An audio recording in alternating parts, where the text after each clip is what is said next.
falar do Mário enquanto homem de negócio, de seguros ou de comunicação, da família, etc., é muito difícil. Difícil achar uma pessoa que tivesse todas as virtudes e as qualidades que o Mário tinha. Difícil. Era um homem de uma compreensão, era um homem de uma abertura de inteligência. Então ele era um ser humano extraordinário e dotado de bondade e de uma memória fenomenal. Ele era um fazedor de amigos, como poucas vezes vi. Que ele foi uma das pessoas, na minha opinião, mais aglutinadoras que eu tive a oportunidade de conhecer. Era um homem que conquistava amigos com uma grande facilidade. O Mário era um homem progressista. Ele tinha sua posição definida e partidária, mas ele era respeitado pelos adversários também. Tomar tinha uma característica fantástica, que era de ter a paciência de ouvir o problema dos outros, que ele adorava. Ele foi um homem raro dentre aqueles que compõem a sua geração. E o Mário sempre esta pessoa carinhosa, querida, bom conselheiro. Um agente provocador, né? Tanto da produção como de ideias e tal. O Mário Petrelli foi um ícone, um grande profissional, um grande segurador, que fez com muita perfeição todas as suas empreitadas nesse ramo formidável dos seguros.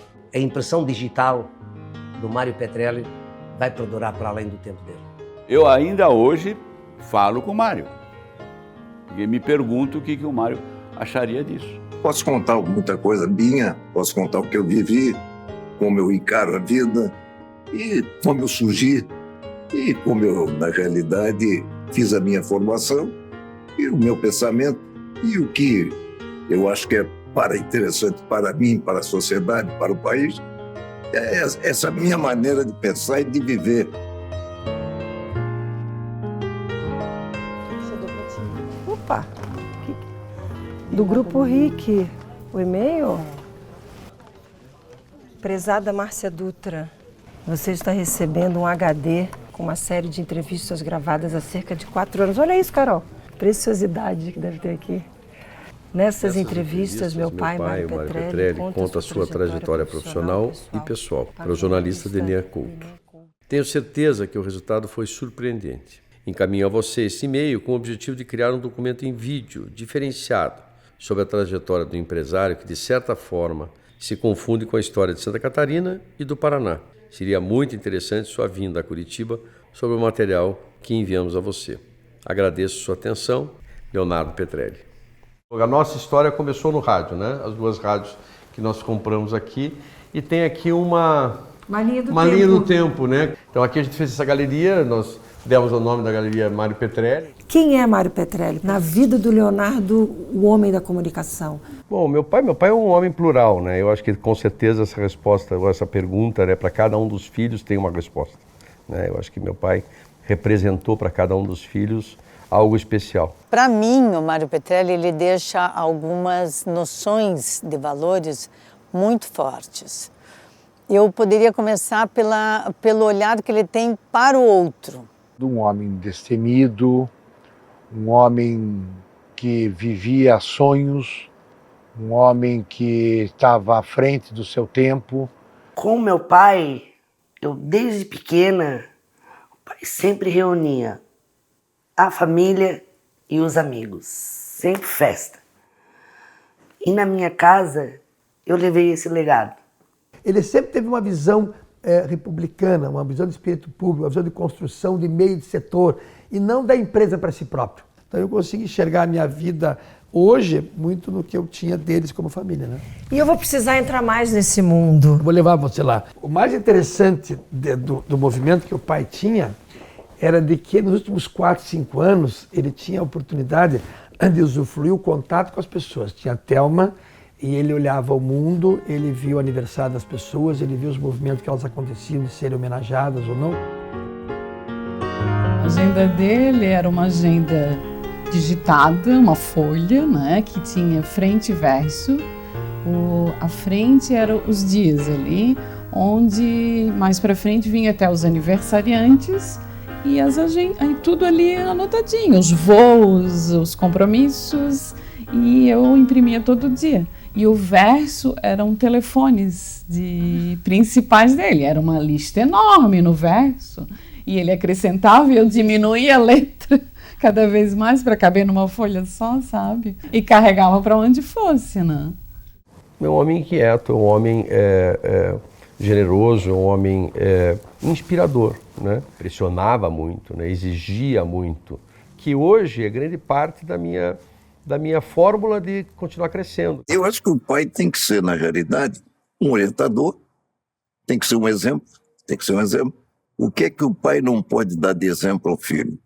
Ser um devasso, ser um corrupto, não pode dar de maneira nenhuma. Ele tem que dar um exemplo de capacidade de trabalho, de liderança e de amor dentro de casa. Isso eu dei. Mas a minha ausência no sentido pelo detalhe da atividade, ela foi uma ausência que, eu diria o seguinte, eu não exerci o comando da família como todo pai deve efetivamente estar presente.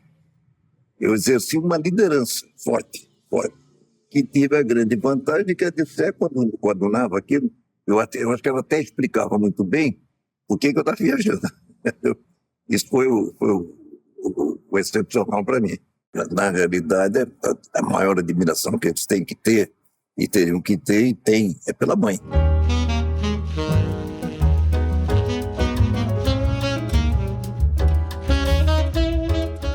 Linha do Tempo, Mário Petrelli, por Mário Xavier. Bora lá, doutor Mário. Vou te conhecer. Décadas. Eixos temáticos: vida pessoal, familiar, formação inicial, trajetória profissional, mercado de seguros, trajetória profissional, mercado de comunicação, claro, política. O ano era 1935. O Brasil vivia a Era Vargas.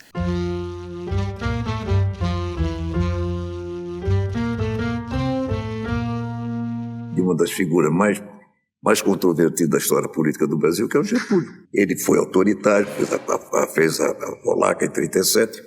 Mas se pegar, nós temos o voto da mulher, nós temos a criação da Justiça do Trabalho, nós temos a criação da Justiça Eleitoral, nós temos a criação da Siderúrgica, nós temos o BNDE, nós temos na realidade a criação do Porto Nordeste. Quer dizer, o Getúlio tem que ser encarado pela sua época. Enquanto no Brasil, o cenário era voltado para a criação da Lei de Segurança Nacional, sancionada por Getúlio Vargas, em Santa Catarina, 2 grandes grupos disputavam o governo. De um lado, o candidato Nereu Ramos, pelo Partido Liberal Catarinense, e do outro, o primo Aristiliano Ramos, pela coligação liderada por Conder Reis. A conciliação histórica entre os Ramos e os Conder viria apenas alguns anos depois, na figura de Mário Petrelli. Dona Alice era uma mulher muito inteligente, muito amiga e trabalhou com meu tio, governador Adolfo Conder. Minha mãe era alucinada por matéria por política, alucinada, ligada aos Ramos. Meu pai era ligadíssimo aos Conder. Quer dizer, então eu nasci no meio de uma família ligada aos Ramos e o meu pai ligado aos Conder. Isso surgiu já quando eu era jovem, mocinho, ou melhor, até criança, em Rio do Sul, onde os pais do Mário tinham uma fazenda e eu, minha mãe, meu pai, meus irmãos, visitávamos muito a eles. Depois veio a ter o contato pessoal já, aqui em Florianópolis, quando tínhamos 2 grupos diferenciados no sentido político. Ele era muito amigo do doutor Aderbal Ramos da Silva, do Grupo Ramos, e era do PSD. E eu pertencia, desde a fundação, ao UDN. Então, as nossas diferenças políticas eram visíveis, mas ao nosso relacionamento, elas se tornavam invisíveis. Eu sempre gostei de ouvir os dois lados. Sempre gostei de ouvir. E sempre tive uma mania de que a gente conversando, ia somando, ia fazendo. Eu conheci pessoalmente o Dr. Mário Petrelli. Eu tive o prazer de trabalhar com ele. Pessoa incrível. Mas sempre ficou uma pergunta. Afinal, quem foi Mário José Gonzaga Petrelli? Onde tudo isso começou?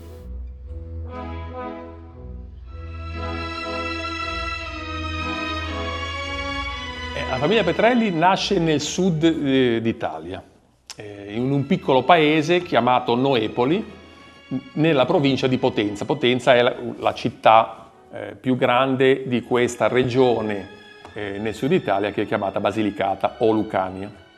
E questo piccolo paese, Noepoli, ha poche anime, è proprio un paese piccolo piccolo, dove i Petrelli, la famiglia Petrelli, era proprietaria di una masseria, che è una piccola fasenda. I Petrelli, ad esempio, sono sempre stati degli avvocati, famiglia di avvocati molto, non dico famosissimi, ma molto importanti, quindi dal punto di vista giudiziario. Questa è la storia, inizia da lì. Il primo che conosco io come storia è Pasquale Petrelli, e da lì poi sono nati alcuni Petrelli, di cui una parte, il primo, che è il famoso Leonardo, si è trasferito in Brasile, mentre la parte italiana è rimasta qua. Una parte poi è rimasta nel sud Italia, un'altra parte si è spostata, qualcuno a Genova, qualcuno a Milano, qualcuno in altre città, però quindi si è leggermente allargata, ma nasceva tutto da questo piccolo paese nel sud Italia. Ferrarini era un trentino e mi contattò e ci fissò un incontro. Il primo incontro fu a Roma e incontrai tutti i maschi, tutti i Petrelli brasiliani, Mario, Zeca, Marcello e Leonardo, e fu una cosa meravigliosa, un incontro meraviglioso, e la famiglia si riunì dopo tanti anni, cioè parliamo di 70 anni di separazione. Invece si parla del 1999, anno 2000, quindi si parla di 25 anni fa, il primo contatto è stato quello. E da lì questo è stato il primo contatto di cui ho conoscenza io tra la famiglia Petrelli brasiliana e la famiglia Petrelli italiana. Io sono uno dei più frequentatori del Brasile perché tutte le settimane ci telefoniamo con tanti dei parenti Petrelli brasiliani, ci visitiamo tutti gli anni, o vado io in Brasile o viene qualcuno di loro qui a Genova, e quindi sicuramente ci sentiamo sempre, adesso i contatti sono molto frequenti. Esse encontro na Itália trouxe para o meu pai uma serenidade muito grande, porque ele conseguiu entender da onde tinha vindo o seu pai, onde tinha nascido o seu pai, qual é a importância que ele teve na região.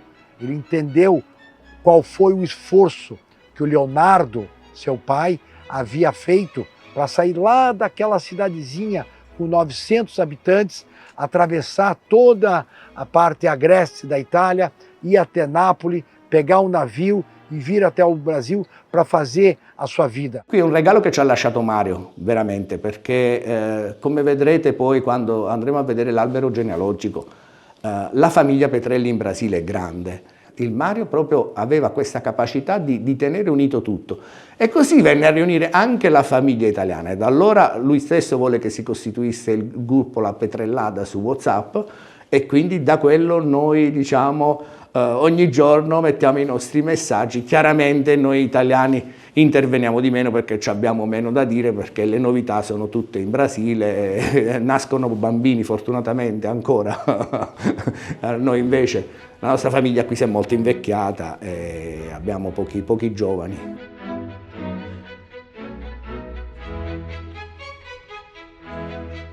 Meu pai era um engenheiro italiano que veio para o Brasil na época que o Brasil tinha muito pouco engenheiro. Ele veio em 1902, 1903 para trabalhar no Rio de Janeiro, exatamente no grupo Antônio Lage, que à época era o maior grupo de engenharia do Brasil, que tinha inclusive os estaleiros, os navios, essa coisa toda, no Rio de Janeiro.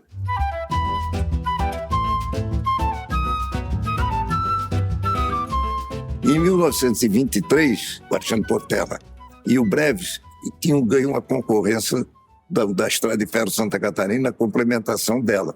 Meu pai aceitou o desafio e veio para Santa Catarina, quando foi responsável pela conclusão da Estrada de Ferro Santa Catarina, no trecho mais difícil, que era vencer a serra até o final da estrada.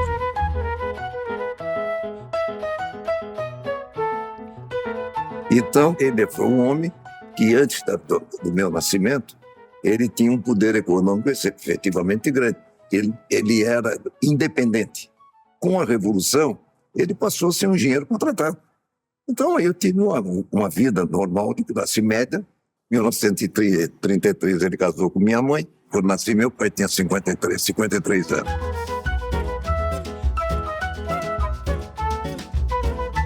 Primeira vez que eu me lembro como gente, morávamos em Itajaí, quando ele iniciou a obra do Porto de Itajaí, em 1930. Ele iniciou, obviamente, em 1935, eu não pensava nem existia quando eu nasci. Mas em 1937, eu me lembro que nós morávamos em Itajaí, numa casa pertíssimo do centro, e também veraneávamos em Cabeçuda. Em 1951, depois que ele amputou a perna, ele se aposentou e veio morar efetivamente em Florianópolis.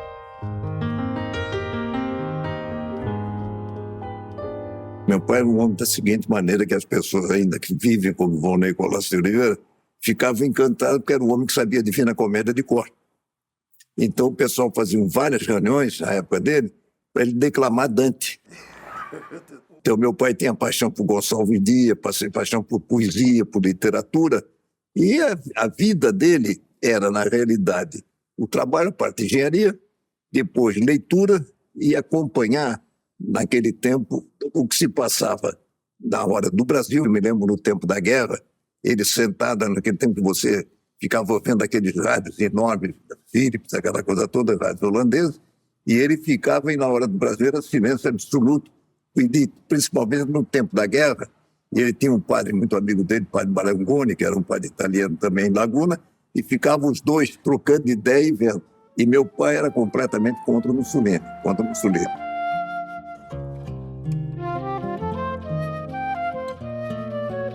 O Mário Petrelli eu conheci na mesa da Casa Grande do meu avô na agronômica. Eu devia ter uns 4 anos e meio. E o Mário teria 1 ano e pouco. No fim do jantar, sentado no meu lugar, Alice puxou de um livro, botou em cima da mesa e o Mário se ajoelhou na cadeira e ele disse: a floresta brasileira. Primeira coisa que eu ganhei, quando eu comecei a ter a possibilidade de ler, foi o Tesouro da Juventude. E é aquilo que eu mais me deleitava, era ver o Tesouro da Juventude. E, obviamente, também o Gonçalves Dias, Sou Filho do Norte, quer dizer, aquelas poesias todas eu gostava. E, na realidade, influenciado por meu pai. Minha mãe era mais a história política, então eu era curioso. E minha mãe era severa. Mas eu tinha um lado humano muito grande. Eu era obrigado, por exemplo, missa, obrigado. Todo domingo tinha o seguinte: carnaval, quarta-feira de cinza eu tinha que passar na igreja de manhã, mesmo que eu tivesse ido ao baile, para botar cinza na cabeça. Tinha que passar na igreja, entendeu? E isso me valeu muito, porque essa parte religiosa teve grande efeito no sentido de você ter respeito e cumprir certas coisas que são fundamentais. Isso veio mais da minha mãe. Meu querido filho Mário, quando caminhamos fraternalmente, construindo na fé, na justiça e no amor, é mais um dia que ganhamos na vida. É sinal de sabedoria também amanhecer contente, oferecendo a Deus todo o nosso dia, principalmente o de hoje, em que tens recebido tantas graças. Ó Mário, da saúde tua e da tua família, também minha, e todas as noites rezando gratidão. E recebas a comunhão com Dirceia e teus filhos. Beijo-te.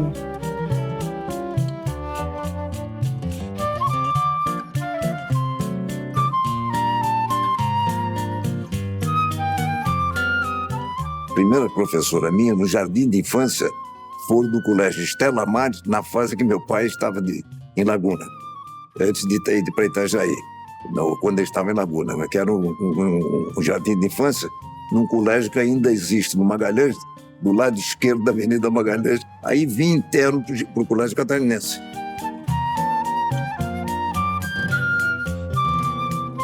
Aí eu fiz o famoso vestibular, exame de admissão, para entrar no ginásio, no colégio, e vim ser interno aqui no Colégio Catarinense. Interno porque minha mãe queria disciplina. E era disciplinado o Mário Petrelli? Ou era meio bagunceiro?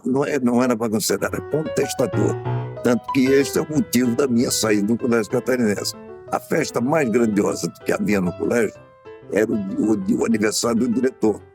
O aniversário do diretor tinha festividade, tinha Olimpíada interna, tinha teatro, tinha presença externa, autoridades, aquela coisa toda. E como eu tinha tido uma indisposição, eu fui proibido de fazer o discurso.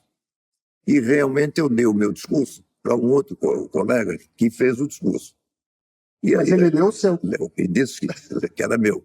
E que eu impedido tinha sido. Aí o diretor chamou minha mãe, disse: olha, não pode ficar mais aqui.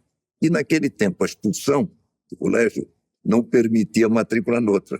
Mas eles não me sujaram o boletim.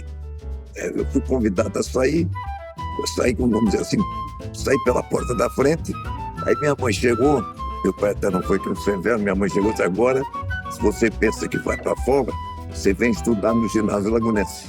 E realmente eu fui para lá, onde tive grandes professores, formei grandes amizades. De Laguna eu já fui direto para Curitiba. Os sinais de que Mário Petrelli iria construir uma trajetória rica no campo político começaram a aparecer cedo, muito cedo.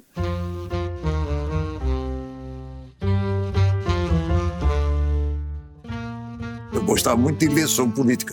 Por exemplo, acompanhei a eleição de 45 quando eu tinha 10 anos. Em 2 de dezembro de 45, 4 indivíduos concorreram a presidente da República.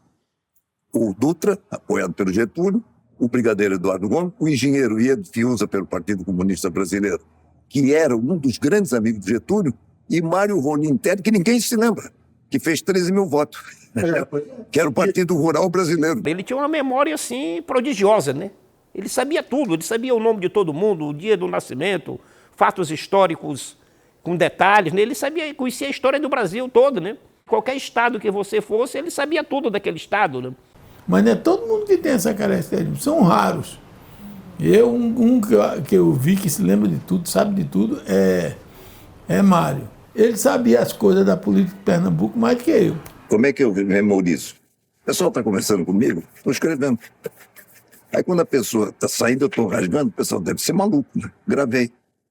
Por que eu não tenho memória visual? Eu não sei desenhar, se eu soubesse desenhar, eu estava desenhando tua cara. Bara nasceu para fazer política, mas ele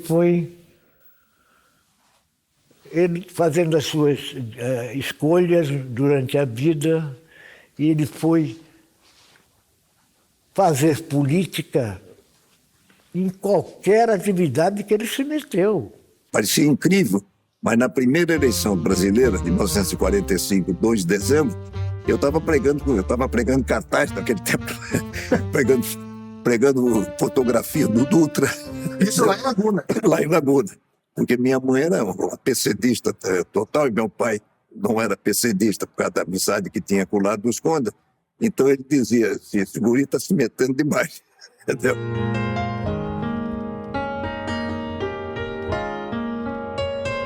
Minha mãe tinha sangue político. Ela tinha sangue político. Ela, na realidade, era uma mulher que, diferente da sua época, ela, inclusive, filha de desembargador, neta de fundador do Tribunal de Santa Catarina, ela realmente desafiou a família que, naquele tempo, que a mulher não votava, que a mulher não podia ter função especial nenhuma, só podia ser professora, isso nos idos de 1922, 23, ela resolveu assumir a Secretaria da Fazenda de Santa Catarina, em 1927, 28, a função de chefe de expediente, à época do desembargador Henrique Fontes, do Adolfo Conde, que foi governador depois, e cargo esse que equivalia ao chefe de gabinete hoje. Eu conheci a dona Alice quando eu trabalhei na Secretaria de Educação. E isso tem uma outra particularidade. Até o período dela, a mulher sempre teve algum papel no serviço público. Professora. Mas ela não era professora, ela era funcionária pública. Tive o privilégio de instituir, em junho, né, de 99, o prêmio para o funcionário público. Que é uma medalha que vem dar a premiação aos melhores funcionários do Estado, anualmente, e que funcionários esses que não são escolhidos pelo poder, são funcionários que são escolhidos, na realidade, nas próprias repartições. Minha família, por lado da minha mãe, era toda ligada ao judiciário de Santa Catarina, Pernambuco, Maranhão. Obviamente, a base era Santa Catarina. Minha mãe imaginava o seguinte: se você ficar aqui, Florianópolis era uma cidade naquele tempo com 40 mil habitantes. E aí ela disse: não, você vai para o Paraná. O teu irmão tem uma posição destacada, ele é uma pessoa altamente reconhecida, médico, foi professor da Faculdade de Medicina, fazendeiro, essa coisa toda, você vai para o Paraná. Eu achei bom, e realmente vim para Curitiba no final dos anos 49.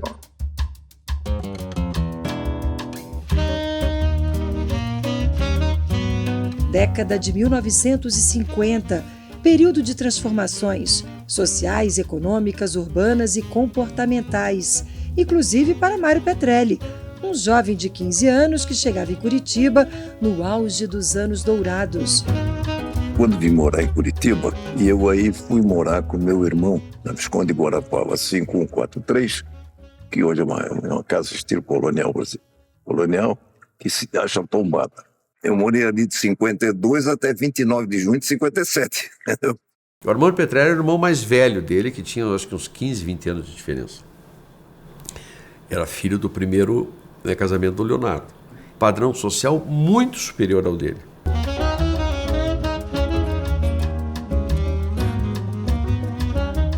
Meu irmão tinha vindo estudar medicina em Curitiba nos anos de 1927, 28, e era um estudante de medicina, mas gostava de poesia, era boêmio, gostava de uma vida boêmia também, e era intelectual. Que eu vivi a minha vida em Curitiba pouco com a minha geração, muito pouco, porque eu vivi a geração do meu irmão, do Armando. Então, que tinha 20 e poucos anos mais do que eu, foi quem, na realidade, me deu um embalo no Paraná. Ele era um sujeito respeitado, um grande fazendeiro, médico, professor da Faculdade de Medicina, depois foi o primeiro cara do Paraná a ir para o IBC, chegou a ser presidente do IBC, quer dizer, então ele tinha um nome muito forte, e foi quem me introduziu. Se eu tivesse chegado lá também ser uma âncora, igual a qualquer outro estudante, mas eu cheguei em Curitiba uma âncora do Armando Petrelli, entendeu? Que tinha um grande nome na época. Todo aquele grupo dele, Renato Valente, Djalma Chueire, todo aquele pessoal de alta culpa no Paraná, eu vivi.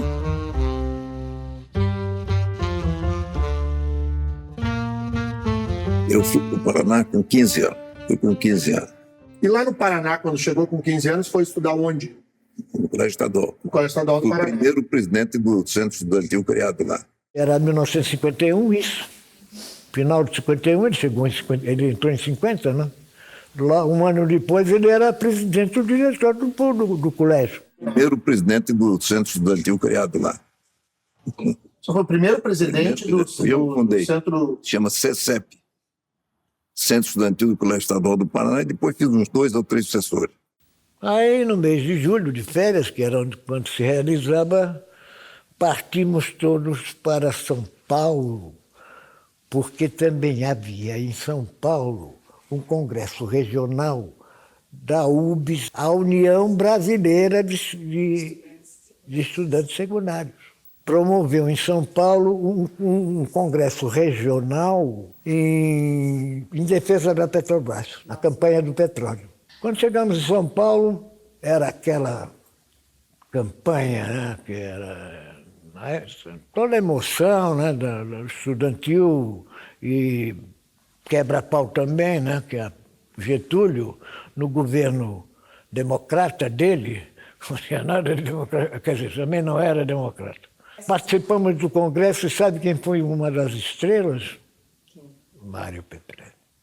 Porque ele fez um discurso bárbaro em favor do petróleo, da campanha do petróleo. Aquilo ali era um congresso de chamada esquerda.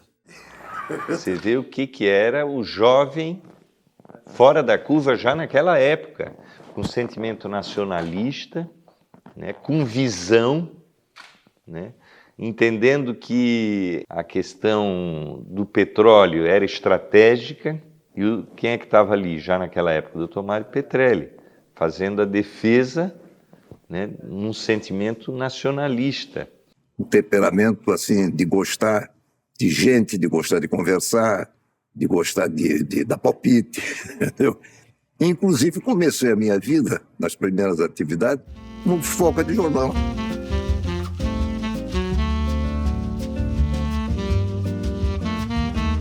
Curitiba, nos anos 50, era um convite ao desenvolvimento. Foi um período de crescimento e de verticalização com o surgimento de prédios de 20 andares. A cidade ganhava um jeito de metrópole. A população era de 180 mil pessoas. Então o Paraná começava realmente a surgir. Tanto que o Paraná é um estado que se transformou em estado somente em 1843. O Paraná comemorou seu primeiro centenário em 1943, a época que o Bento era governador e o Getúlio presidente da República.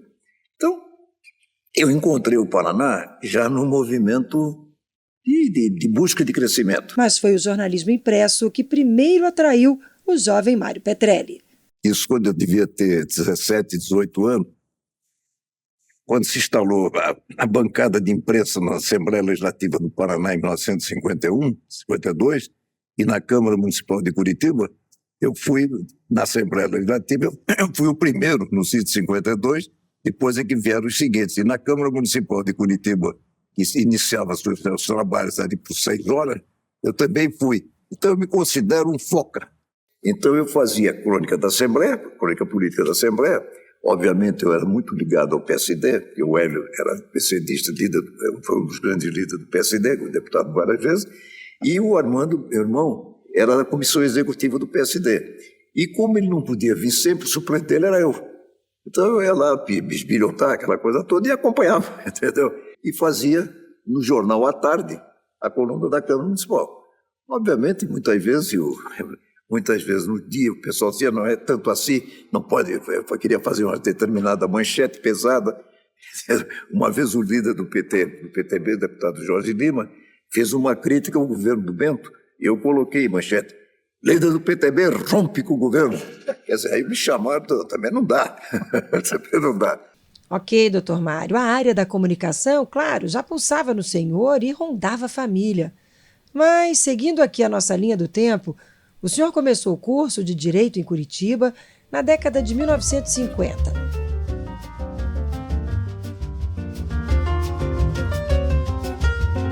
Ao mesmo tempo que estudava Direito, frequentava um escritório de advocacia do Hélio Sete, do Francisco da Cunha Pereira Filho, que trabalhou com o Hélio. E o escritório de advocacia era no edifício Mérito, onde ali tinham bons advogados, tinha o Hélio Sete. Ali trabalhou também o Lincoln da Cunha Pereira, irmão do Francisco. Portanto, havia um grupo de pessoas ali que, sem dúvida alguma, teve grande influência no meu ciclo de relações. E ele se formou em Direito no Paraná depois de casado. Eu advoguei mais no tempo de estudante, quer dizer, como Rambla, como solicitador, do que depois de formado. Mas eu trabalhei ainda exclusivamente em Direito 2 anos, 2, 3 anos. Então eu sempre digo, hoje eu não sou um advogado, mas eu tenho a visão jurídica, então essa visão jurídica me vale muito, que é aquilo que você aprendeu na faculdade. O Mário Petrelli tinha 20 anos e ainda não era formado em Direito e era chamado doutor Mário. Eu era advogado para todo mundo me chamava de doutor. E já se desenhava uma trajetória bem-sucedida no mercado de seguros.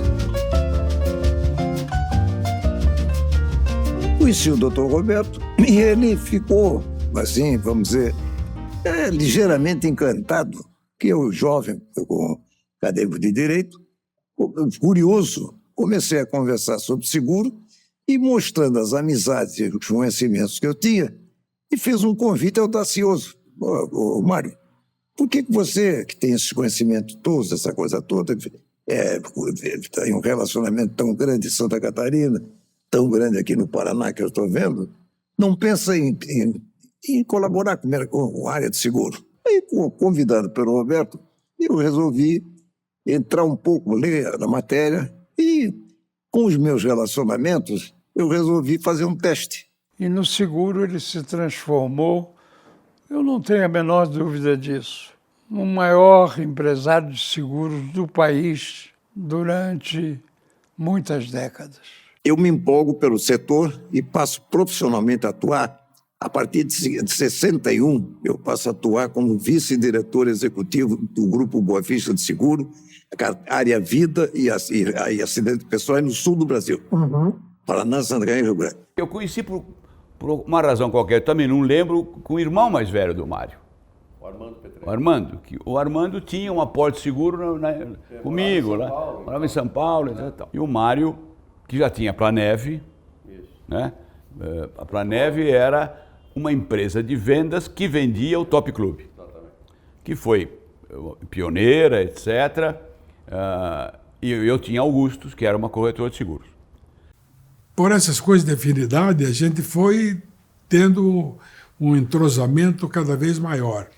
Mas quem sabe, e o início mesmo desse entrosamento foi quando ele foi presidente do Sindicato dos Seguradores do Paraná. E na chapa eu entrei como secretário, porque eu representava outro grupo segurador. O meu pai, chamava-se Nivaldo Machado, ele tinha uma empresa que chamava-se Machado e Companhia, Comércio e Agências. E dentro dessa empresa, além de eletrodomésticos, também tinha a companhia de seguro, na qual uma das era representante da Boa Vista Companhia de Seguros, no ramos elementares. E a Boa Vista Vida era só seguro de vida, seguro de pessoas, que era quando eu comecei a ouvir falar no nome do Dr. Mário Petrelli. E isso foi nos idos na década de 60. Eu conheci o Mário em 1968, talvez, 67, quando ele estava começando a implantação do Top Clube Bradesco. Para quem não sabe, o Top Clube Bradesco foi obra do Mário, da cabeça do Mário. Era simplesmente um seguro de vida, mas não era simplesmente um seguro de vida. Era um plano de seguros que ele fez para vender através das agências do Bradesco. E que, sem dúvida alguma, foi um êxito espetacular e uma adesão monumental que eu até hoje guardo o número da apólice, a apólice de Boa Vista Companhia de Seguro de Vida, número 220. E aí, na década de 70, com o fechamento da agência do meu pai, do Machado e Companhia, da Boa Vista, eu tinha um irmão mais velho do que eu gostaria também que ele entrasse no mercado e tal. E aí eu fiz uma conversa com o Dr. Mário e o Dr. Mário me mandou uma carta. A carta dele é de março de 72. Muito bom. Bom, então resumindo, ele me respondeu a minha ideia, né, dizendo que tinha um projeto para nós. E aí, em 72, nós criamos a BESCOR, BESC Corretora de Seguros. O COR, a especialidade minha e dele, seguro de vida. E o seguro de vida, diferentemente dos outros seguros, é muito mais apaixonante, porque trata-se de gente, de pessoas. Eu passei a ter para o seguro vamos dizer, uma verdadeira paixão pelo sentido social que ele dava e pela possibilidade que ele trazia de que pessoas que estavam praticamente sem nenhuma possibilidade na vida de terem um seguro pela falta de previdência, essa coisa toda, podiam optar e, em vez de fumar um maço de cigarro, comprar um pequeno seguro de vida para deixar uma melhor garantia para a família. O doutor Mário, como já sendo diretor da Boa Vista, né, e vendedor como ele era, nato, conseguiu vender a Boa Vista Vida para a Atlântica. E a Atlântica, que era do Antônio Carlos da Almeida Braga, o Braguinha, famoso, nosso querido já saudoso também, o Braguinha fez, então, a Atlântica Boa Vista. Aí o doutor Mário conseguiu botar dentro do Bradesco a venda de seguro de vida dentro do balcão do Bradesco, do banco. Eu devo ao Mário um reencaminhamento profissional e da minha vida. Pelo seguinte, pela mão do Mário, eu acabei comprando uma participação acionária numa das seguradoras da Atlântica Boa Vista. Comprei 25%. Empresário de seguro eu já era, porque fazia corretagem de seguro, a ser segurador mesmo. Esse projeto do TOP, ele chegou a ser, sem dúvida alguma, um marco na história do seguro, não brasileiro só, como mundial. O TOP alcançou 1.600.000 segurados e foi o que abriu a porta do seguro no sentido da divulgação do seguro via banco. Foi o Mário que inventou. Vender apólice de seguro de vida em grupo, individualmente. Como é que é isso? Nós precisamos chamar o Mário aqui para ele vir reexplicar. O Mário, mais do que eu, foi uma pessoa que contribuiu com uma reinvenção do seguro de vida individual. E eu explico. Como é que é isso? Eu explico. A inflação matou o seguro de vida individual, porque não tinha correção monetária. O que sobrou? Os seguros grupais nas empresas, que não sofriam a corrosão do capital segurado, porque ele era múltiplo dos salários. Com esta apólice, que chegou a ser a maior apólice de seguro de vida da América Latina, por renovar o nome, Top Clube Bradesco, tinha uma característica que o Bradesco vendia o seguro e não ganhava nada. O Bradesco não ganhava, mas a seguradora pagava a comissão. Para quem? Para a Fundação Bradesco. O seu Amador tinha paixão por educação e já mantinha naquele tempo a Faculdade Mackenzie, de São Paulo, dali do Grupo Mackenzie. Mas não tinha nenhum projeto expansionista de escola. Aí cheguei no banco de manhã, mostrei para o seu Amador, disse, seu Amador, o pessoal chama o senhor Aguiar, gostou dessa ideia? Ele pegou a caneta. Eu digo, pô, não gostou. Aí ele botou, a totalidade dos recursos serão destinados à educação. E foi com esses recursos que a Fundação Bradesco começou a criar escolas pelo Brasil inteiro, nos locais mais inóspitos, etc. E foi com esse dinheiro. Obra e execução do Mário Petrelli. Um produto sustentável, um produto com fins sociais, não só pela proteção da família, mas para ajudar a construir escolas e a manutenção de vários alunos. Eu acho que tudo que ele disse é pouco, mas acho que ele abriu o mercado de seguro, né? Ele foi um desbravador, ele era uma pessoa muito afetiva, e ele era um motivador, sem que essa palavra nem existisse na época, né? Ele empurrava a gente, digamos assim. Tirava a gente da zona do conforto. Tirava da zona do conforto completamente. Ninguém teimava com o Mário Petrelli. Era aquela coisa, dava ordem, a gente fazia.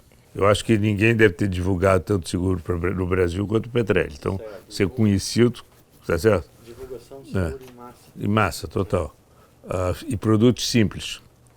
O Mário nunca foi de fazer produtos complicados. Certo. Os produtos simples e fáceis de serem assimilados. E serem úteis. Eu também uma preocupação de serem seguros que fizessem sentido. E teu pai tinha uma coisa de que ele tinha 10 ideias por dia, né? Com uma você ficava milionário, as outras davam um trabalho danado, mas você sabe disso. Enrolava, trazia um monte de gente. Eu gostei dessa tábua redonda aqui, porque isso aqui não tem muito essa linha, né? De que traz todo mundo no mesmo equilíbrio, mas daí depois tem um monte de problema para resolver, né? Inegavelmente um agregador, né? Do jeito dele, né? Daquele jeito espivitado.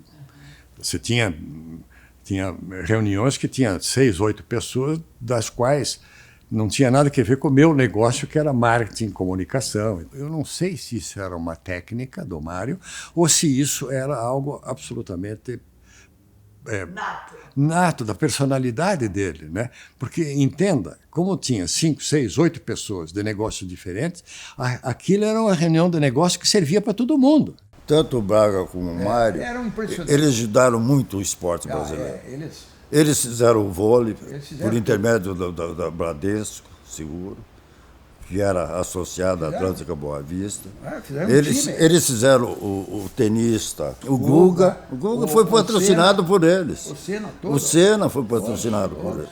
Eles pegaram esses meninos porque são um esporte caro e que precisam de gente que ajude. Eles trouxeram exatamente para a companhia simpatia, porque o vôlei cresceu e trouxe campeonatos. Já que a gente falou que a Atlântica Boa Vista sempre foi muito ligado ao esporte, eu vou dizer, o Mário era o Pelé do seguro. Então, doutor Mário, mas em Curitiba o senhor não se apaixonou só pelo mercado de seguros nessa época, né? Uma certa curitibana, Dirceia Ribas Correia, ganhou um espaço especial na sua vida, né?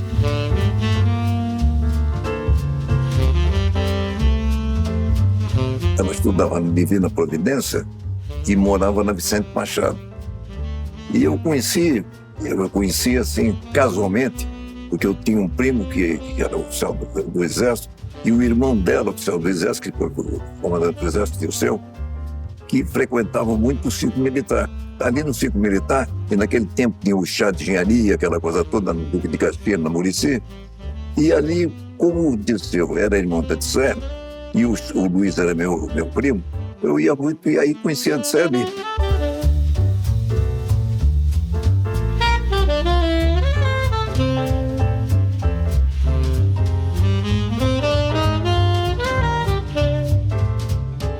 Começou um namoro e realmente o namoro foi em frente. Aí um belo dia eu estou em casa muito bem, estudando, por uma prova, bate na campainha. Eu mando atender quem entra. O doutor Mário com a dona Dirceia, de mão dada. Aqui em Florianópolis, na casa da mamãe, na Mauro Ramos. Porque eu não sabia que os dois já se conheciam e já estavam namorando, né? Ela já veio com ele de lá de Curitiba, né? Então, eu fiquei numa satisfação danada. E quando eu casei com a Dirceu, eu estava no último ano, eu ia me formar em Direito no ano seguinte.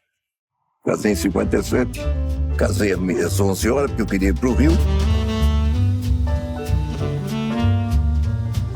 E a minha lua de mel foi um negócio inédito. Era o seguinte, naquela época todo mundo tinha mania, eu sempre fui um cara apaixonado pelo Brasil, todo mundo tinha mania de ir para o exterior. Naquele tempo o lugar era Buenos Aires ou Uruguai. Eu achei o seguinte, até hoje eu tenho essa mania, eu conheço o Brasil como pouca gente. Guaranaense, lua de mel, saía para a Argentina.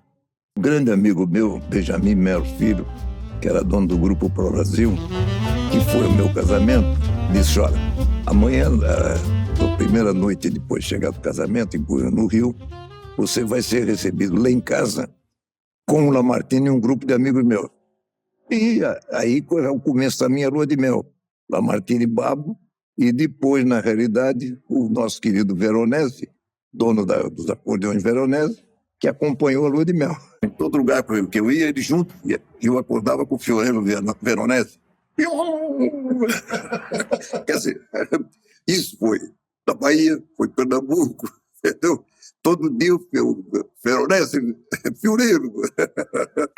Quer dizer, a lua de mel foi inédita. Eu gosto de música brasileira. Gosto. Não, música estrangeira não gosto.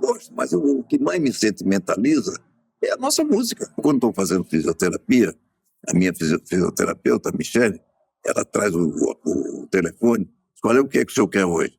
Silvio Calda, Noel, Douglas Duran, Heriberto Martins, Dalva de Oliveira, Maísa, entendeu?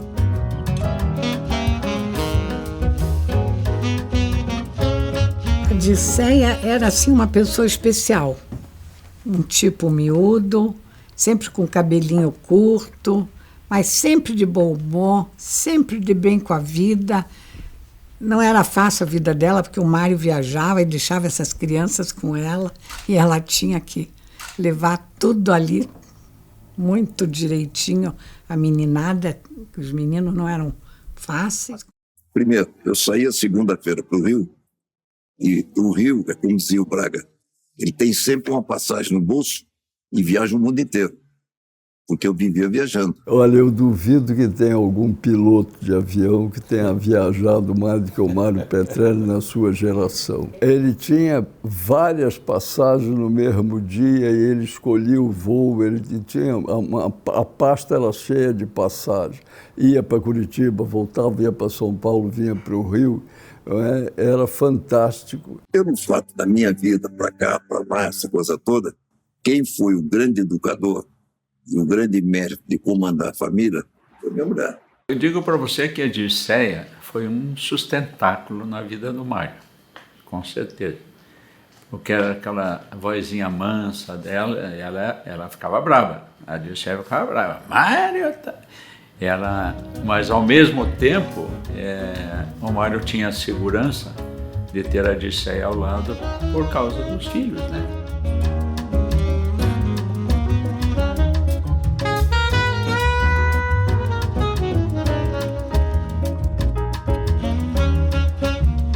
Minha mãe era a minha maior companheira. Eu e ela fazia tudo juntas. A gente era parceira, amiga, companheira. E a minha mãe foi esta grande mulher. Esta mulher que esteve na retaguarda, cuidando da família, cuidando dos seus filhos, cuidando da educação, cuidando dos valores morais. Eu acho que, do ponto de vista familiar, havia um acordo silencioso, né, entre ele e Dirceia, né? Só, eu vou por aqui, você vai por aqui, né? Minha mãe é muito inteligente, era muito perspicaz e tinha um humor pela vida muito interessante. E ela entendia esse acordo. Nos criou, todos nós 5, né? A atenção que ela dava, ela se dedicou para a família, para a casa, para a estrutura dos estudos e tudo, né? E para a estrutura dele com relação ao suporte social. Então, a minha mãe foi quem construiu toda essa possibilidade para que o Mário Petrelli pudesse existir e voar. A Dirceia e o Mário marcaram na minha vida uma amizade. Sabe o que é aquela amizade assim que você sente sempre sincera, sempre fiel? Deu uma ocasião, foi um momento muito rico da minha vida. Ele teve dificuldade para construir a casa onde eu moro hoje, que é a casa que ele construiu, que nós moramos no começo da nossa vida e tal, foi com muito sacrifício. Ele vendeu a casa que tinha, vendeu tudo. E nessa decisão, ele colocou a sua família para morar numa chácara em Almirante Tamandaré. A iluminação acabava às 5 da tarde, você tinha que ligar o gerador para ter luz à noite e tal. De vez em quando a gente ficava sem diesel e tudo escuro e tinha esses perigos da vida e tal. E isso deixou a família, né, os filhos e ela, muito próximos. Mas, ao mesmo tempo, era uma época de muita beleza. Eu tenho uma lembrança muito bonita da coisa da chácara, de cavalo, de cachorro, de simplicidade, né, de ser feliz. E sempre de bom. Nunca vi Dirceia braba, nunca vi Dirceia aborrecida com alguma coisa, e não era fácil, porque ela ficava a semana inteirinha sozinha. A Dirceia foi heroína. O que mudou nas suas vidas nesses 50 anos? Mudou muito a experiência, os filhos, netos, a nossa convivência também, né? A gente casa muito jovem, o Mário principalmente casou muito jovem, e depois, com o passar do tempo, a gente vai adquirindo mais maturidade, mais para viver junto. Porque o Mário, ele viaja muito, toda a vida viajou muito. E eu criei meus 5 filhos quase sozinhas lá em Florianópolis, lá em Curitiba. E ele ainda continua viajando. Bonito que ele diz que não é 50 anos, é só 15 anos. Sou eternamente grata, Dirceia, porque, olha, a Santa Rita deu uma prosperada, sabe? Porque daí a mãe oferecia a casa e nós fazíamos jantar, fizemos leilão de arte. A gente fez diversas comemorações lá, sabe? E então a mãe abria a casa inteira, deixava todo mundo tão à vontade, então elas adoravam. E esta casa, na realidade, eu me mudei em julho de 68, quando eu acabei de construí-la. Essa é uma casa que tem muita história. Essa casa foi construída um projeto de vida do meu sogro. E que a minha sogra, como eu também, acompanhou isso, acompanhando o marido. Então são histórias que se convergem muito, né? Creio que tudo que foi vivido aqui, tanto dela como o meu, foram histórias muito bonitas. E a gente tem muita lembrança histórica de pessoas que vieram aqui, políticos, empresários, né? Pessoas que muitas decisões políticas foram tomadas aqui. Você lembra alguma? Eu tenho visões assim de ver aqui Paulo Pimentel, de ver aqui os governadores, né? Ver ele também, quando ele estava na política, atuando como suplente senador. Isso aqui virou um comitê eleitoral.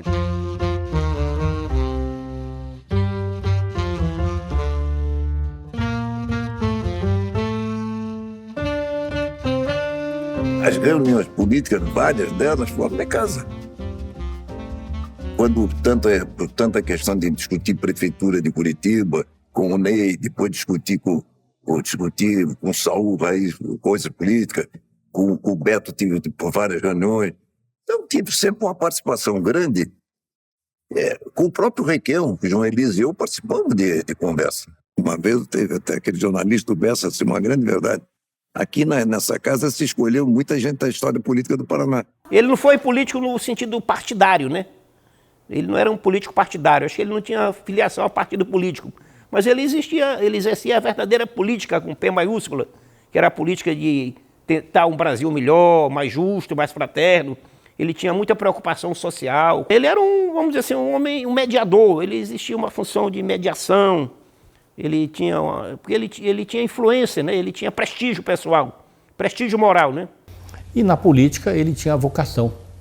Ele gostava, ele militava na política, sempre ao lado do Borralden, depois ao lado de outros amigos que ele foi conhecendo na política, em especial no Paraná, em Santa Catarina e em São Paulo e Brasília.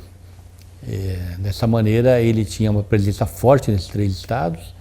E em Brasília, por conta da sua liderança nacional no setor empresarial e o seu peso político dentro das circunstâncias do Congresso Nacional, né, que envolvia os grandes debates. Ele era um homem de muita certeza, mas sabia levar a discussão para caminhos em que ele, no fim, agora fazia o balanço daquilo que ele queria. Ele sabia construir o debate. Ele teria sido um bom parlamentar, porque ele era um homem lido.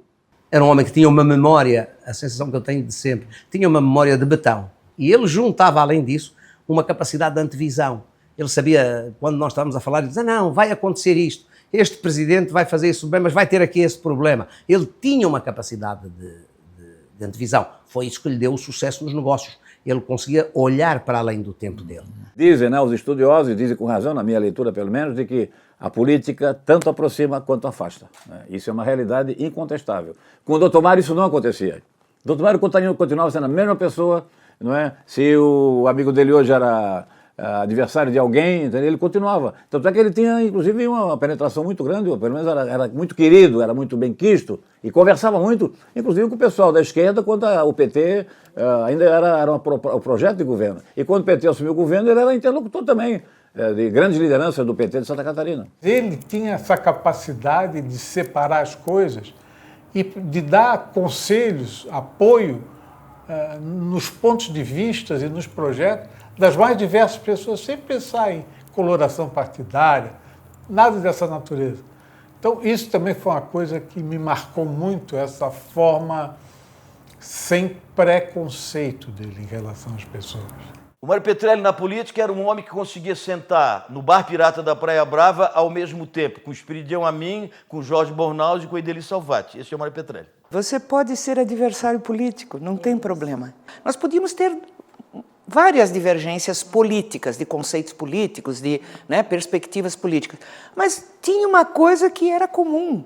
Santa Catarina era prioridade, entende? O interesse do Brasil enquanto país era prioridade. Eu me dou com figuras excepcionais do quadro político brasileiro, com intimidade. A maior intimidade de todas é com Jorge Bornaus, que é um grande articulador. Me dou com outras grandes figuras, me dou profundamente e admiro um querido amigo que é o Sarney. Então, me dou com pessoas como ele, me dou com Pimenta da Veiga, me dou com o Roberto Brandt, com o Gustavo Krause, de outra grande inteligência nacional. Era o espírito dele. Ele era tão fascinado quanto eu por esse Brasil novo que surgiu depois de Brasília.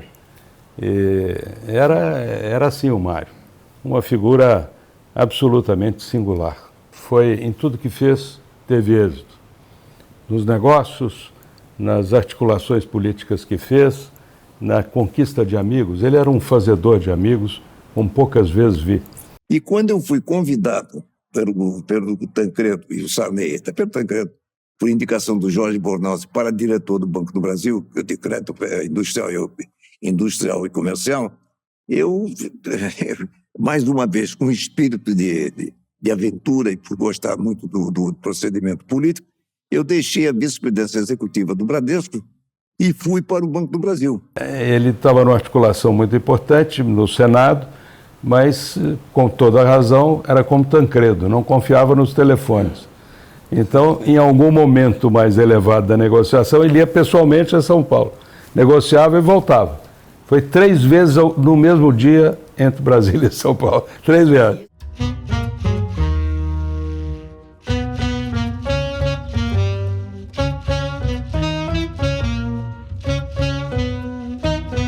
A gente chega aqui na década de 1980, um período marcado por grandes mudanças no cenário político brasileiro. E Brasília passou a ser também uma extensão da própria casa. O Jorge tinha me dito o seguinte: Mário, o Tancredo falou comigo e eu quero, Santa Catarina tem interesse numa vaga do Banco do Brasil, diretor-geral de crédito. Eu não tenho um nome, queria te indicar. Eu digo, olha, é um negócio complicado, estou lá no banco, no grupo. Me prejudiquei no sentido de carreira profissional. Aí me abriu um horizonte novo, que aí é que eu passo a ir a Brasília, e realmente eu aceitei a diretoria do Banco do Brasil, que naquele tempo era diretoria importante, Crédito Geral Comercial e Industrial. E ali eu fiz um relacionamento muito grande em Brasília. Aquele foi um momento especialíssimo da política brasileira. Foi uma construção política das mais importantes que ocorridas em toda a nossa história, porque foi uma transição dificílima e algumas pessoas foram essenciais naquele projeto. Aí teve um papel muito grande do Jorge, do Mário, que articularam com uma competência extraordinária e o destino fez a parte dele.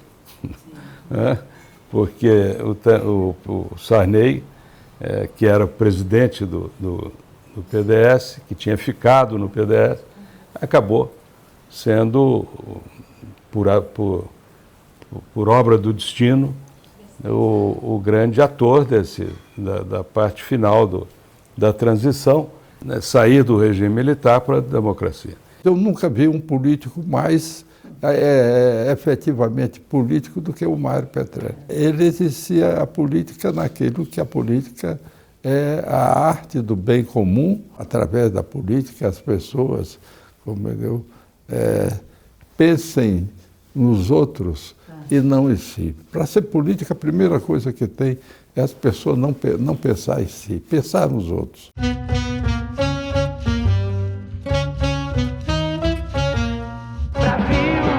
Mostra a tua cara, quero ver quem paga. Quando eu saí do Bradesco, eu fui para o Banco do Brasil. Depois que saí do Banco do Brasil, eu fundei a Roma. Entendeu? Sim. Aí eu deixo a Roma para ir com o Jorge. Quando? No governo do Collor. Na verdade, a nossa intenção era essa, um novo ministério que tivesse condições de ter o apoio no Congresso Nacional, uma nova postura do presidente da República em relação a determinados amigos. Quando o Jorge assumiu que eu fui com ele, qual foi a finalidade? Tirar o governo das páginas policiais e botar nas páginas políticas. Aquilo ali, para nós, ali, uma luta diária ali dentro, porque estava se tentando salvar o governo.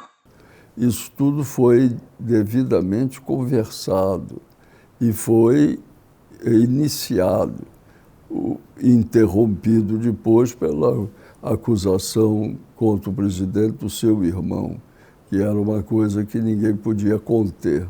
O Jorge ligou para o Antônio Carlos Magalhães, que era governador da Bahia. O Antônio Carlos achou que era necessária a conversa com o Collor.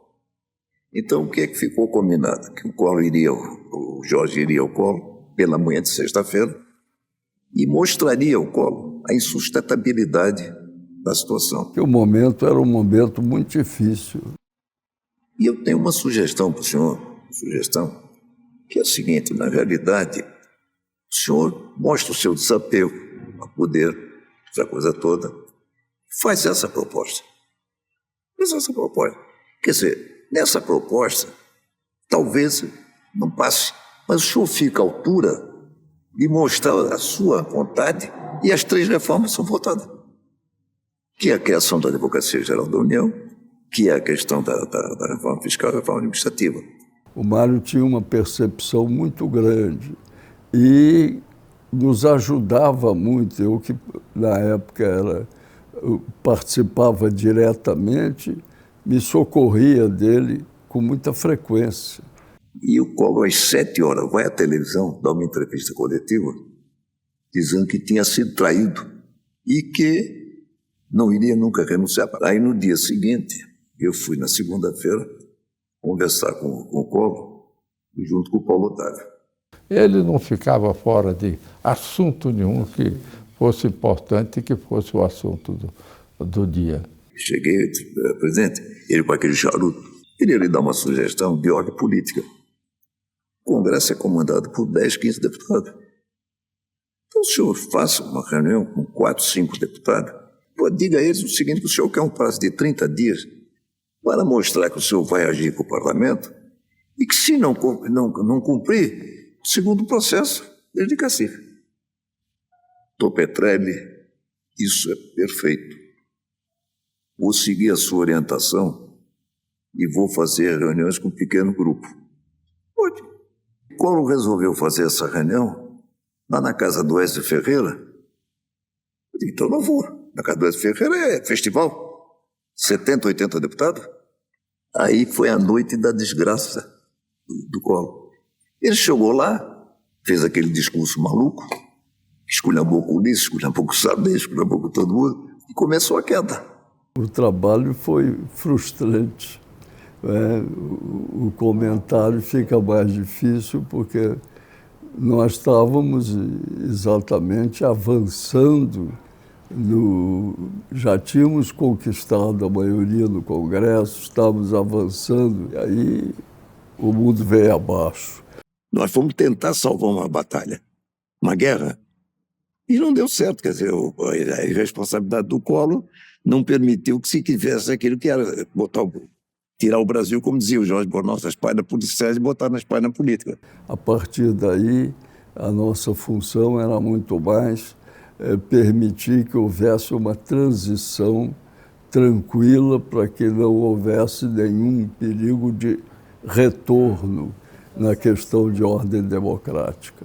O Dr. Mário teve uma presença assim constante comigo, como no primeiro mandato para organizar o partido, depois como constituinte com as ideias liberais dele, da iniciativa privada, do Estado efetivo, eficaz e da liberdade que a iniciativa privada tinha que ter. E a minha amizade com o Cine é total. Se eu tivesse que escolher 10 pessoas que bem me ajudaram nessa tarefa de fazer o SUS, eu colocaria o Dr. Mário Petrelli.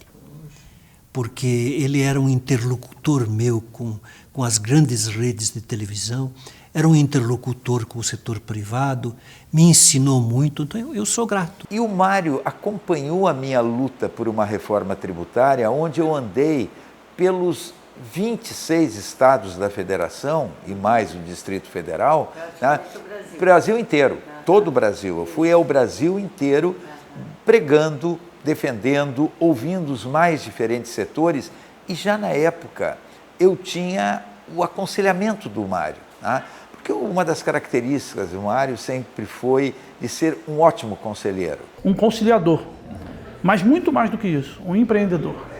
Ele sempre foi um homem corajoso, mesmo quando não conseguia realizar o seu projeto numa primeira fase, ele aguardava o tempo devido para depois reconstruir. E a gente viu isso na trajetória dele em momentos em que ele teve que recuar e que depois ele avançou novamente. Então, um homem conciliador, mas um empreendedor estrategista.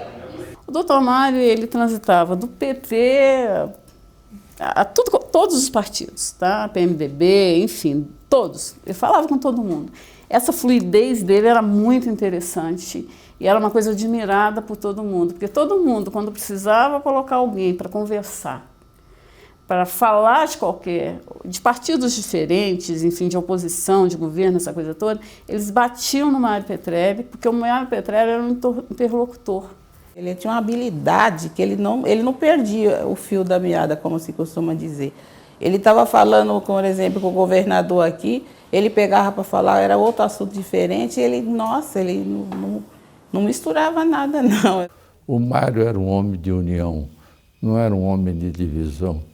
Ele estaria aqui ajudando a unir, porque um país tão dividido como ele se encontra hoje. Quer dizer, é a obrigação de todos nós.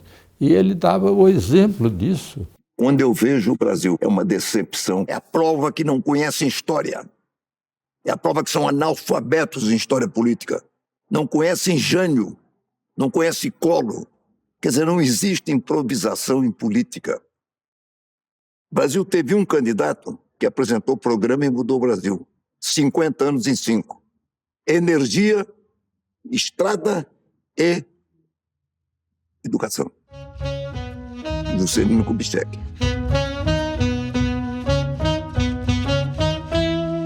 O Mário era um homem de comunicação? Não. E o que vocês têm hoje? Então, é interessante, porque ele era um homem de articulação, né? Exatamente. O Mário era um articulador, a tua palavra está correta. E esse articulador do Mário, por fora do mercado seguro, virou no quê?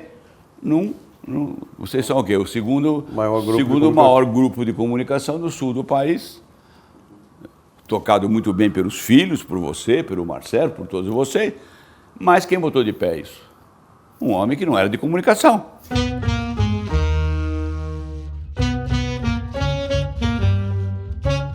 A minha história propriamente dita com a comunicação, eu diria, para começar a falar, que é quase um acidente de família.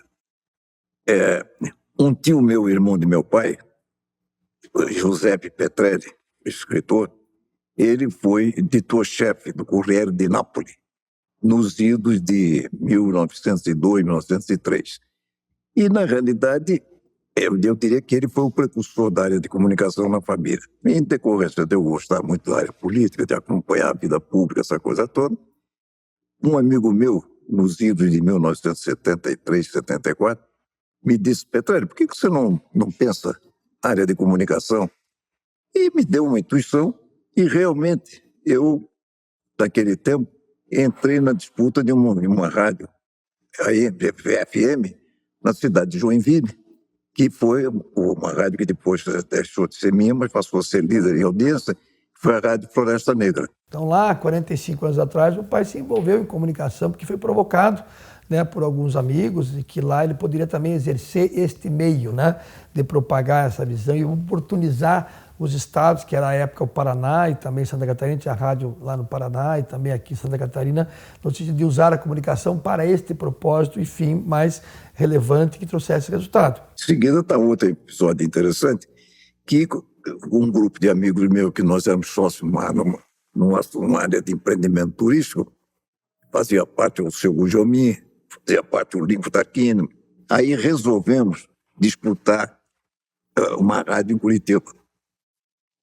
Exatamente quando era ministro de comunicação, o Conte, o Euclides Conte, comandante Euclides Conte, e realmente adquirimos a rádio, uma rádio em Curitiba, Rádio Cidade de Curitiba. Havia sempre um interesse meu em entrar em comunicação. Nesse tempo, houve uma briga na TV Globo de Santa Catarina, do grupo da TV Coligada, que eram 3 sócios, chamavam-se Wilson Mel, Caetano Deck e Flávio Rosa. Eu morava em Blumenau, era advogado e A TV Coligadas tinha 2 sócios majoritários e alguns sócios menores. E eles tinham lançado o Jornal de Santa Catarina, onde tinham esses 2 sócios majoritários e tinha um grupo da Hering e eu entrei com 10% nisso. E houve uma discórdia entre os 2 sócios majoritários. E me procuraram para pedir que eu encontrasse um comprador para o grupo. Eu aí procurei o Mário. Era até dia seguinte um aniversário meu. O Wilson Melo chegou aqui na minha casa, na Carmelo Rangel, e começou a explicar que, inexoravelmente, eles não poderiam mais ficar juntos. Não poderiam ficar juntos e que ele deu uma definição muito interessante. Olha, para adquirir a Coligada, você tem que comprar cabeça, tronco e membro. Afinal de contas, o que é cabeça, tronco e membro é o seguinte. A cabeça é a TV Coligada. O corpo, na realidade, é o Jornal de Santa Catarina, que à época era o jornal que disputava a liderança em Santa Catarina com a força do Vale do Itajaí, concorrendo com o Jornal Estado de Florianópolis. E os membros é uma empresa que nós temos, chamada TVlândia, que é a única que vende TV em Blumenau. Eu brinquei isso, pô, afinal de contas, não, só nós é que estamos vendendo TV em Blumenau e por isso essa loja é importantíssima. Eu disse, vamos discutir o negócio. E realmente, depois de 2 ou 3 meses, admiti a compra da TV Coligada. Fez um grupo de 10, cada um entrando com um pedacinho, né, e chamou o João Saad, que entrou com 30%. Então ficou 70% com esse grupo de amigos, ele e os seus amigos. Eu me lembro que eu fiquei com 5%, o Paulo, meu irmão, com 5%, e foi aí que ele entrou aqui nas comunicações de Santa Catarina. Imediatamente começamos a fazer um trabalho bem feito e quando nós compramos a Coligada, automaticamente tinha sido aberto um edital de uma nova TV em Florianópolis e uma TV também em Joinville.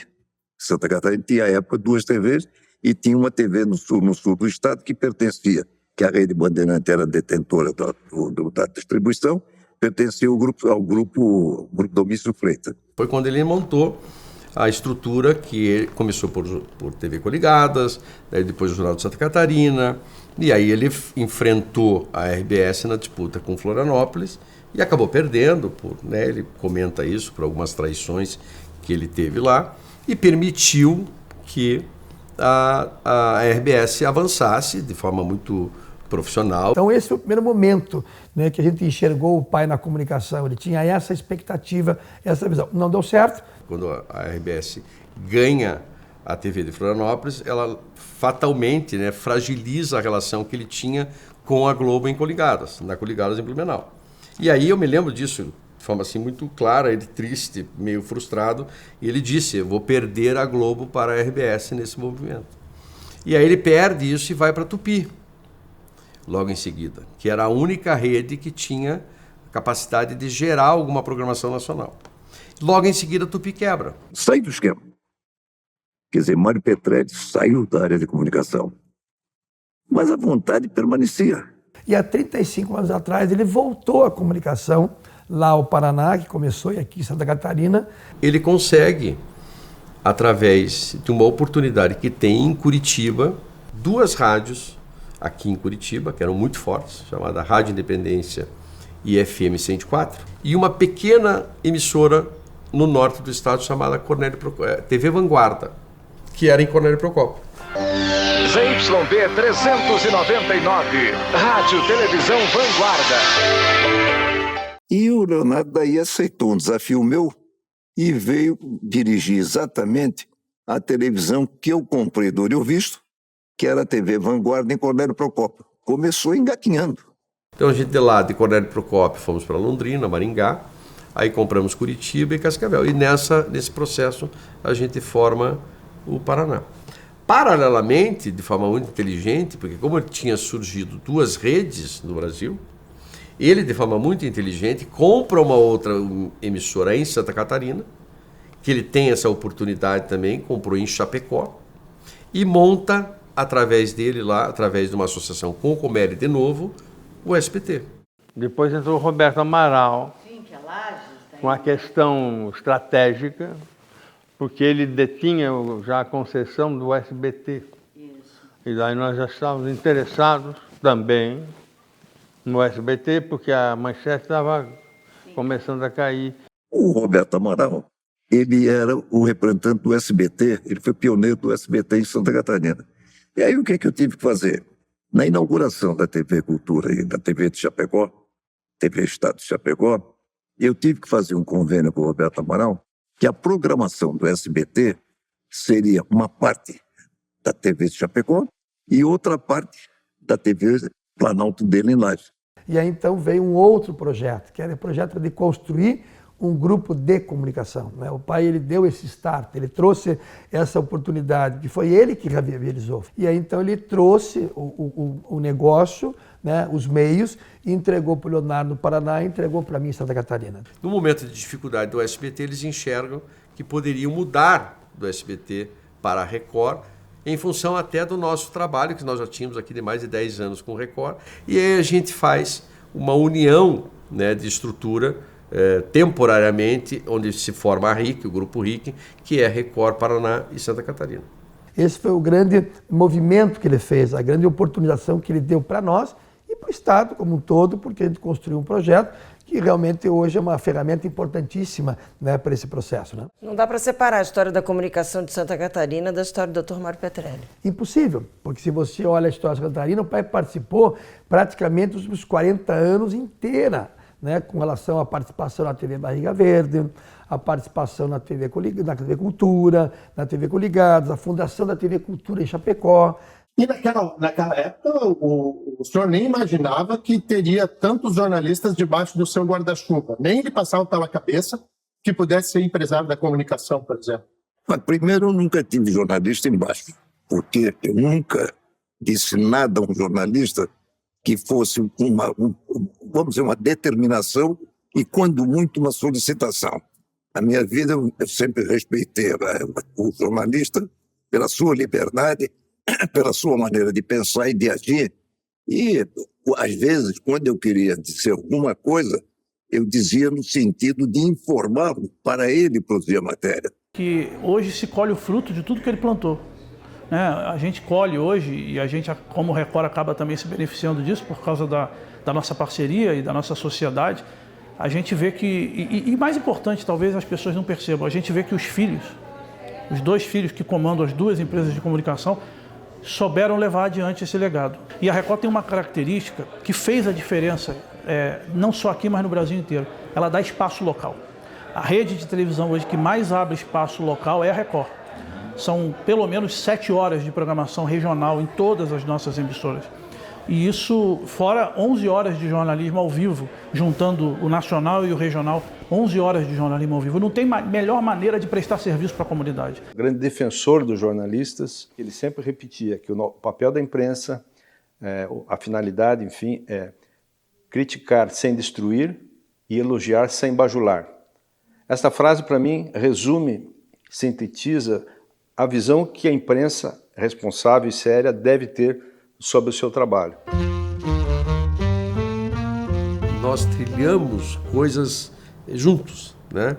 Seja para o bom ou para o ruim. Eu acompanhei meu pai na doença, né?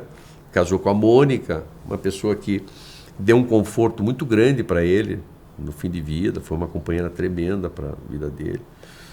Acolheu ele, a família da Mônica foi maravilhosa com meu pai. Trouxe ele pro seio da família dele, da família dela, tinha a Lelinha, né, que era a mãe da Mônica, enfim. Todos acolheram muito bem ele, né? E ele era uma pessoa única, o Mário. Sempre foi, ao mesmo tempo que ele era uma pessoa seríssima, uma pessoa que todo o Brasil procurava ele para mediar a política. Ele era uma pessoa engraçada, divertida, generosa, amigo dos amigos. Olha, eu até vou dizer a você o seguinte, eu considero que eu não tenho inimigo, que eu não sei fazer demais, devo ter sem eu perceber, mas na realidade eu tenho um adversário. tem adversário. Agora, eu considero que inimigo declarado, eu não sei se tem. Se tiver, desconheço. Ele foi de uma característica tão nobre que nem os seus adversários ousavam em combatê-lo publicamente. As pessoas mais simples e mais importantes adoravam o Mário, porque uma pessoa muito correta, muito honesto, muito de fácil convivência, ajudava muito todos os amigos, as pessoas que ele não conhecia, nunca, sempre anonimamente, não gostava de aparecer na hora de ele fazia o bem, né? Era época de Natal e nós fomos almoçar. Aí chegamos no almoço, aí tinha um moço lá estacionando os carros e o moço não tinha uma perna. E chegou para o menino, quando fui pegar o carro, ele falou assim, o que você quer de Natal? Daí ele falou assim, eu quero uma perna. Ele falou, então está aqui, tua perna. Você vai segunda-feira falar com a Thelma, minha secretária, na televisão, que você vai ganhar essa perna. Depois de um tempo, esse rapaz me liga e diz, ai, Thelma, eu gostaria tanto de encontrar de novo o Dr. Mário para agradecer e para ele ver como é que eu tô. E daí eu liguei para ele, ele disse, então pode ser agora. E daí o motorista foi buscar o rapaz e levou na casa dele, o rapaz mostrou que podia jogar bola e a maior alegria é que ele podia pegar o filho no colo, em pé, sabe? E o Mário ficou feliz da vida, parecia que ele estava mais feliz do que o rapaz que ganhou a perna. Eu fiquei com o Mário, acho que mais ou menos 11 anos. Casada com ele. Ele amava juntar a família, juntar os filhos, os netos, os amigos também. Então foi uma coisa que eu também gostava. Então deu tudo assim muito, muito certo.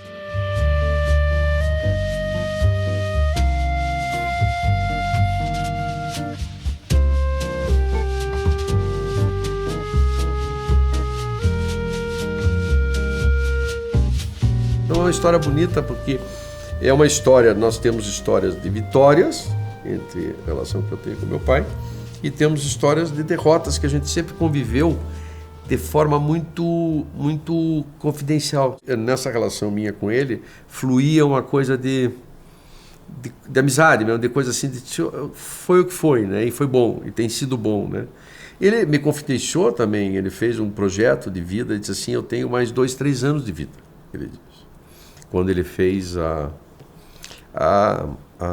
operação do joelho, né?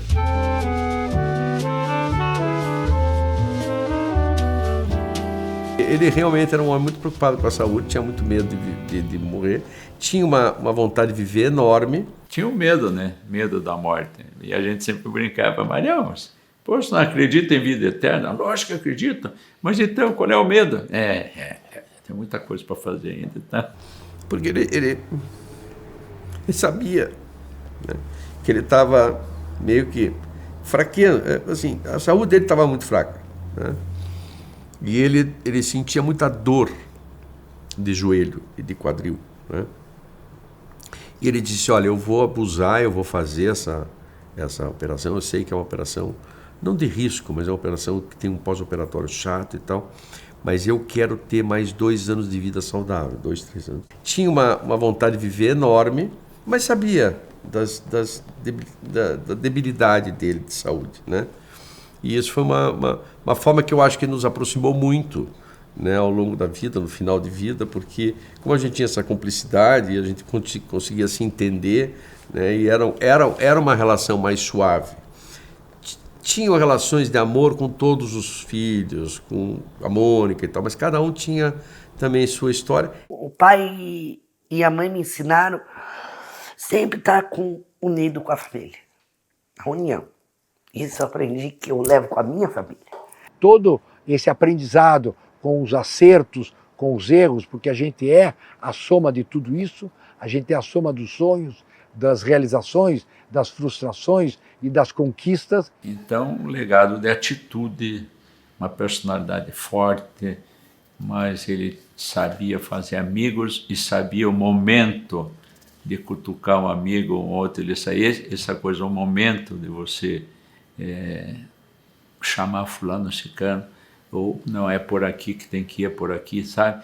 Isso era do Mário. Ele era um verdadeiro amigo de quem era amigo dele. Quando meu pai faleceu, veio a minha mãe de volta, né? Então, hoje eu tenho na minha casa lá um local onde ele tem o porta-retrato da minha mãe e do meu pai. Todo dia eu dou boa noite assim na luz, que ele gostava de dormir com a luz, né? Teve 2 momentos muito importantes que a gente tinha um contato dele, que era o lado humano dele, que era no sábado, né? Ali ele estava com os amigos, não era um contato de diálogo comigo, porque eu era muito pequeno, mas eu estava observando ele ali na leveza dos amigos. E no final de semana, sempre domingo, ele tinha que o almoço com a família. Esse porto seguro que ele deixou bem no meio do caminho entre Paraná e Santa Catarina passou a ser um refúgio para a família. Ele tinha alguns interesses na área da construção civil e na área imobiliária. E quando resolveram desenvolver o Palmas Alvoredo, né, eu desde logo fui chamado.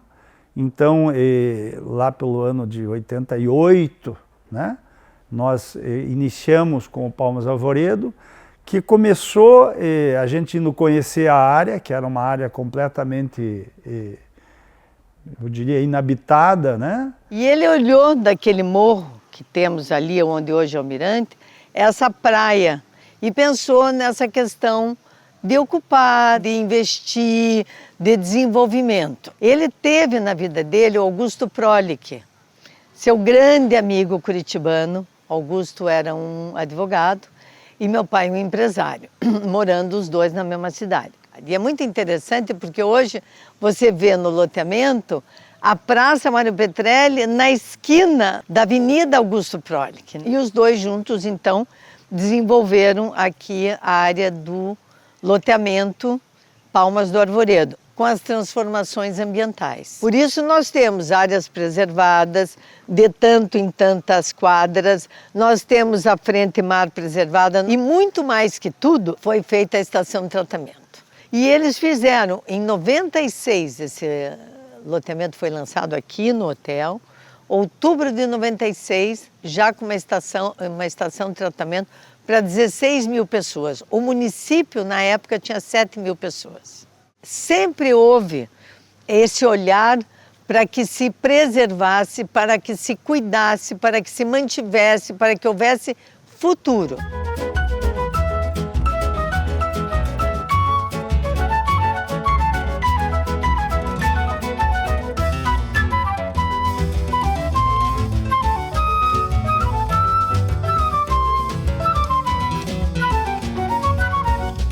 Três gerações, muita história e um legado imenso. Eles se completavam e foram 2 almas muito boas, 2 corações que Deus juntou, muito bons. Muito amor, dedicação e inteligência. Eu acho que os dois, isso nos dois, o que fazia um completar o outro. A relação dos netos foi muito além desse ambiente profissional dele, ele se dedicou muito aos netos. Os dois, né, a avó e ele. A avó muito como recebendo os netos em casa, tinha o dia da semana que a gente ia almoçar na casa dela e tal. Almoço de Páscoa e Natal, meu Deus, eu gostava da casa sempre cheia, o pessoal todo reunido. Né, ele tinha toda a coisa de querer ter a família junto, mas quem fazia essa coisa acontecer, fazia a organização disso era ela. Tinha a minha avó meio como uma segunda mãe, e meu avô totalmente. E de ter eles presentes na minha vida toda, assim, de criação e de todas as férias que eu passava aqui. Aí eu olhava o avião, qualquer avião que passasse. Aí eu dizia tinha uma amiga, um primo, alguma coisa, eu dizia, é meu avô que tá passando, que tá viajando.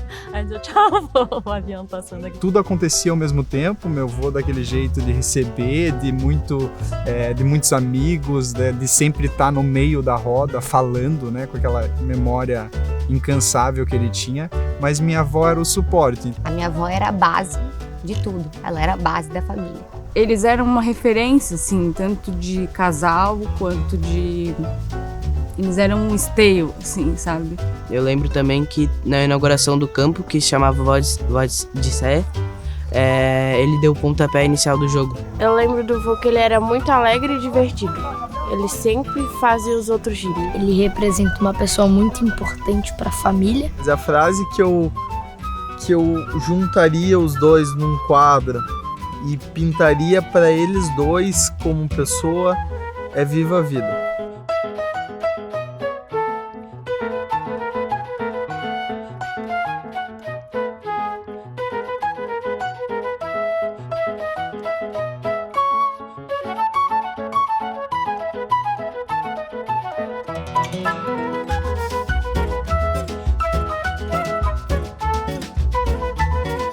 E ela vai escutar todos esses ensinamentos do meu avô e o quanto a minha avó era muito forte, né?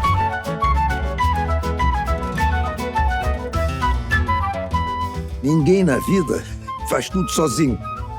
Você nasce de um pai e de uma mãe e automaticamente você é impulsionado por amizade, é impulsionado por conhecimento e impulsionado pela família para sair do anonimato e poder entrar em uma boa.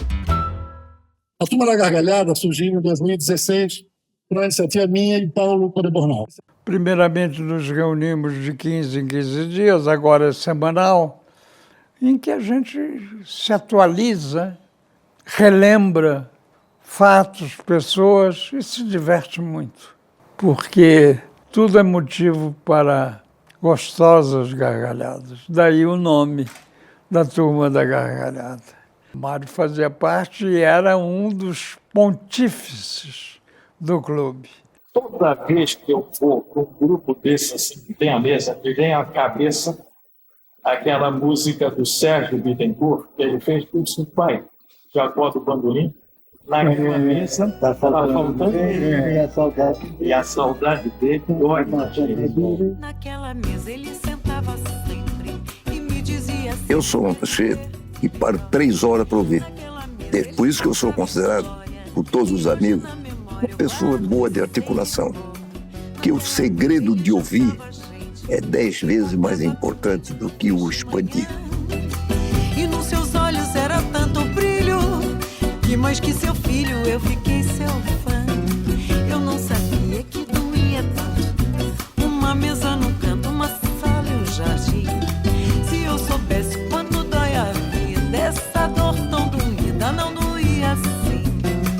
Agora resta uma mesa na sala e hoje ninguém mais fala do seu bandolim. Naquela mesa tá faltando ele e a saudade dele tá doendo em mim. Naquela mesa tá faltando ele e a saudade dele tá doendo